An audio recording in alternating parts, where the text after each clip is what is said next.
Okay, Geraldo, I got a song for you.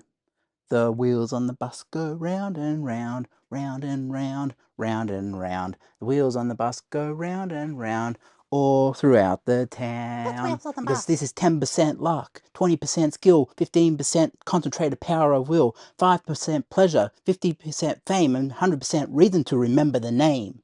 Isn't that for minor? You saw Lincoln Park, didn't you? I saw them twice actually. They did 2 nights in Sydney and I actually saw both nights, which was pretty cool. Oh, hey guys, I wasn't sure if you were recording or not. I was just talking to Geraldo singing a bit of a song. How good was Lincoln Park in Sydney? I saw Lincoln Park both nights, Saturday and Sunday, and excellent show. I didn't get to see him with Chester back in the day, so I actually did enjoy Emily's work on stage with Lincoln Park, and obviously seeing Mike Shinoda and Joe and Phoenix and Brad and the rest of the gang. It's just cool seeing Lincoln Park in some form. Today I want to talk about why I collect physical media, because I think a lot of times when us as physical media collectors do videos on YouTube, we don't talk about what brings us to physical media. What do we see in physical media? What keeps us collecting? What keeps us, like, what do we pick up? Why do we pick up stuff? So that's going to be the topic today. I want to talk about why I collect it. Because I didn't just wake up one day and, decide, oh, I'm going to collect everything. It wasn't just like one day I woke up and I was like, oh, I must have every release ever known. That was sort of a thing that sort of grew over time.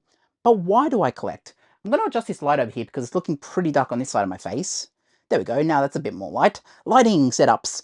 But I want to talk about it because I think with physical media, we're kind of, as a community, we sometimes question each other about, oh, does he love physical media or is he just collecting to keep up with the Joneses, essentially?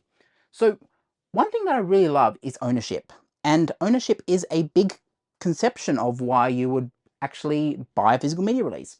I know when I grab my release over here of Blade on 4K, it's quite a release, it's quite a good release. And yes, it has digital noise reduction, but this is a pretty decent release of Blade.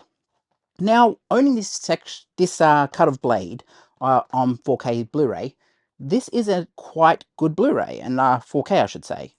The reason I have it is because obviously Blade, one of the movies I grew up watching, Blade is the OG in Marvel's cinematic universe. He is the OG who started off like the whole run of what was later then Spider-Man, the Hulk, and all these other stars that came before the MCU. This was the original in a lot of ways. So I love Blade, and that's a reason why I have it in my physical media collection. And you look at stuff where, when you collect physical media, you're kind of getting into this mindset of, do you collect just your favorites? Or do you collect everything? Do you collect a bit of everything so you have variety? Now, I was along the line of collecting variety back in the day. I like to have different movies for different scenarios. Like, I'll tell you personally, I've never seen Mamma Mia. Never. Not one of my movies, I would say. But I have them in my collection because on the off chance that I want to check them out and I want to experience them and then I do like them, you might say, oh, watch it first, then buy it. And that would be the correct way that a lot of people would do it. But for me, I like to have a catalog that I know I can dip into and I can be like, oh, you know what? It's there ready to go when I'm ready to experience it. And these were probably cheap enough for me to pick them up there on the spot. So with something like Mamma Mia, it's about catalog. I do enjoy having that movie in the collection, even though I've never seen it, because it's more about the catalogue that I have available. And when I was putting together my collection, I was very much looking at, oh, what do the streaming services have? Can I do it for cheap enough to where I can rival a streaming service? And a lot of the times, I look at it as like, yes, it's a big upfront cost, but then over the span of 20 odd years when these will probably get disc rot or something at that point, they're going to do me well. And you look at the cost of streaming services that keep going up year after year, whether they even have the movies on there that you want. I've got movies in here that were made in the late 90s, early 2000s, such as Pirates of Silicon Valley. Pirates of Silicon Valley, I should rather say. Like, I don't know when this one came out exactly, but I imported this from the US, and I really enjoyed this movie. And I don't think you can get it on DVD, on Blu-ray or 4K, but for most parts, I mean, this was probably made in the late 2000s. Like, it's looking immaculate. Like, there's no scratches on it. Let's catch that light. Look at that. That is immaculate. That's what I mean. Discs can really hold up.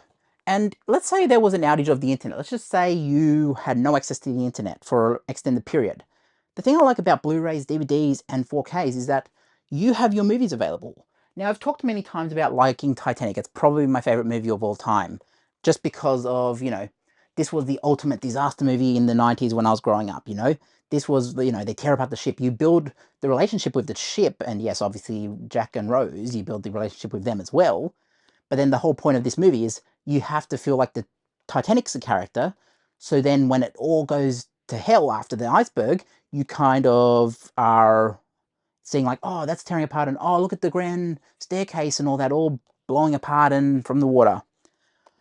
A lot of that. And then, lifelong Leo fans, a lot of us, a lot of us follow Leo's work, even though I know people say he's a problematic figure.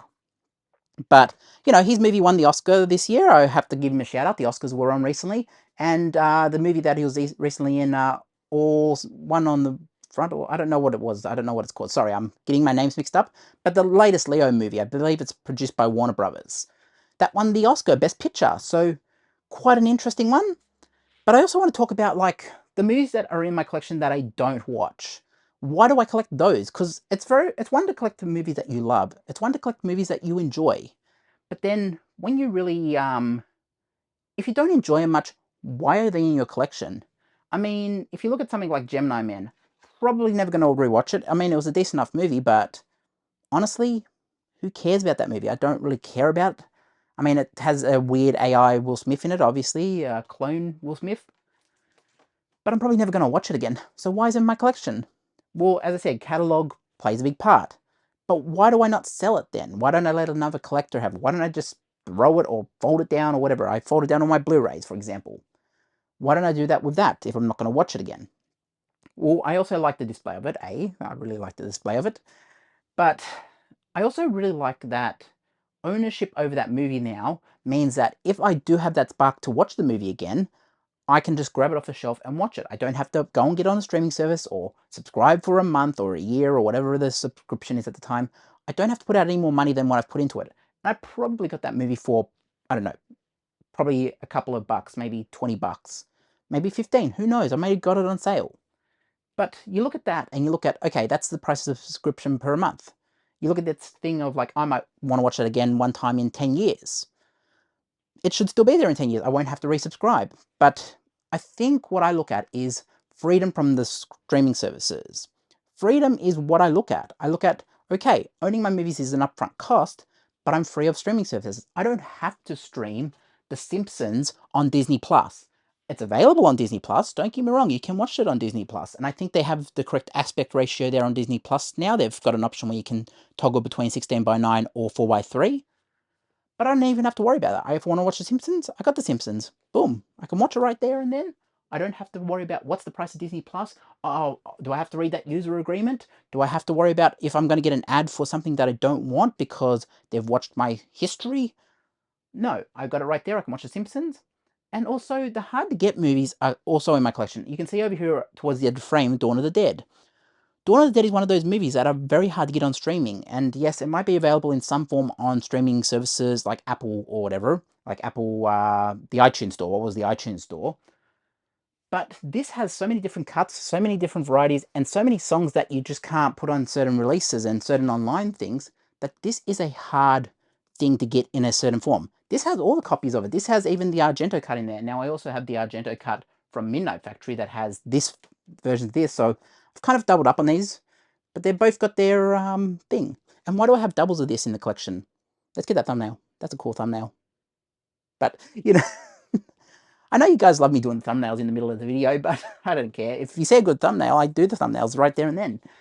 But, you know, I don't have to go searching for a cut of the movie that I like because it's right there in that copy. It's the reason why I bought Austin Powers on 4K. Wherever I put Austin Powers, it might be in the comedy section, or where did I put Austin Powers? Down the bottom. Why did I move comedy all the way down the bottom? That is a weird one. But Austin Powers, for the longest time in Australia, through the Umbrella label when they were putting it out on Blu-ray, we didn't have the cut that a lot of us grew up on. The cut that was in Australia was the international cut, where we had Orange Sherbet, Henchman Families, and so on. That was not in the US cut. And for years and years on the Blu-ray, we got the US cut. That was not on the DVD. So a lot of us kept our DVDs.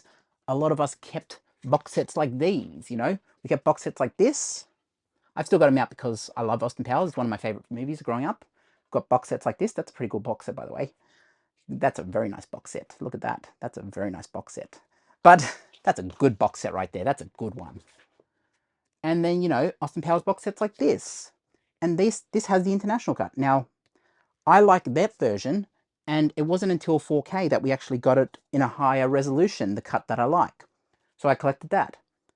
Now, I've kind of been all around in this video about, I just am mentioning all my favorites and then also some of the stuff I collect that I don't watch.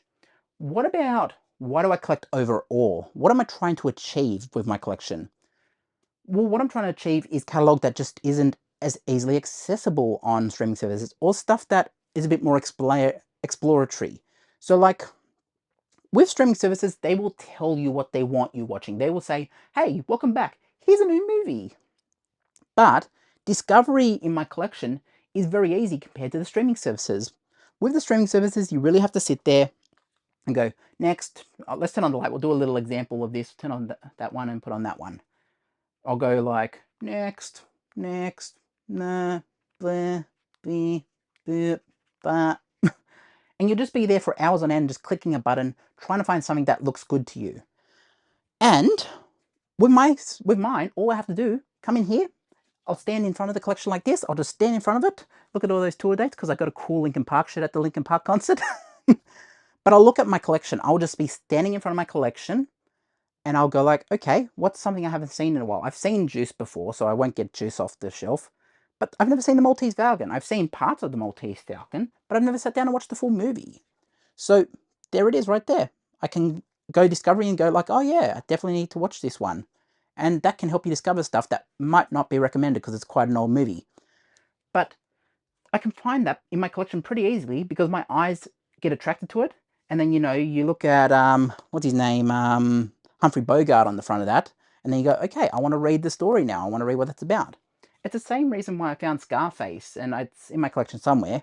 But Scarface 1930s version, I grew up watching the Al Pacino version, and I wanted to experience the original. And then when you see the original with the title Scarface on it, it's like, this is where they drew inspiration from.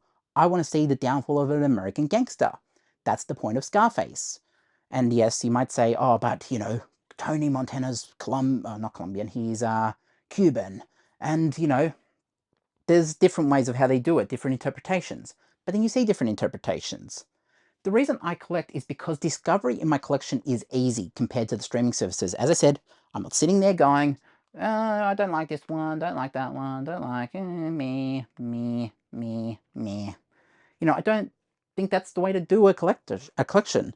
And honestly, this is the same way that video shops operated. You go into a shop where they have pretty much every release you can ever imagine, and you look there. Sometimes the movie you're going for isn't always there, so you'd be like, okay, well, I'm here now, I might as well rent something. And you go like, okay, I don't know, what haven't I seen here? I've seen Elysium way back. What's something that would surprise you that I haven't seen? I'll try to grab something I haven't seen. That's going to be a hard one. I've seen Blue Velvet, but, for the sake of this video, keeping it simple, I'll pull up Blue Velvet because a lot of people haven't seen Blue Velvet. Great Dennis Hopper portrayal in that movie, great Dennis Hopper character in that, and yeah, if you haven't seen Blue Velvet, really good. Also, I need to get Boogie Nights. I really like Boogie Nights. I've seen it before, but the director, Paul Anderson, whatever his name is, I forget his full name, but yeah, the director of Boogie Nights won an Oscar for Best Picture this year. I believe he also directed that, Best Directing. He got Best Directing, sorry. But there's a lot of stuff where you wanted it in the collection because it's a reflection of your taste. And it's in a lot of ways, replacing what video shops did back in the day. That's why I really collect. That is the core of why I collect stuff. And yeah, why do you collect? Why are you getting into physical media? Why did you get into physical media? Because I know there's a lot of new followers of physical media in my subscriptions. I do see comments. Gen Z, why do you collect it? Gen Alpha, if there's any Gen Alphas out there, why do you collect? Gen X, we know you're a bit older than my generation. I'm a millennial, but tell us why you collected back in the day. Did you start in the VHS days? Do you have a Laserdisc collection? Did you collect Betamax? Everyone has a preference. I collect CDs as well, Linkin Park's in my CD collection. Really, I honestly am over the moon about that Linkin Park concert on the weekend, and I had to relearn Fort Minor as Mike Shinoda was singing. So there was a part of me that was like, I know it was Concentrated Power of Will and Remember the Name, But like, I had to really remember it was 10% luck, 20% skill, 15% concentrated power of will, 5% pleasure, 50% pain, 100% reason to remember the name. And yes, it's been a minute since I've had to sing Fort Minor because, I've got back into Linkin Park recently. I did a video on it. I'll put it in the end screen, and I'll also put a couple of other things in the end screen, a couple over here from my other channels of what I've been doing. So I've also got a sports channel now and a gaming channel. But yeah, I'll put it all in the end screen, and I want to know what you have to think about collecting and everything overall. Did you like my rendition of Wheels on the Bus Go Round and Round to break into Remember the Name by Fort Minor? It's just a skit, bro. It's pretty funny, but I just thought of the most random thing. But let me know, because I don't know how long I can put end screens on. They probably popped up after I referenced them. I don't care. There'll be end screens on it now. And yeah, let me know what you think, and I'll catch you in the next one. 16 minutes of just bull crap talk. Peace.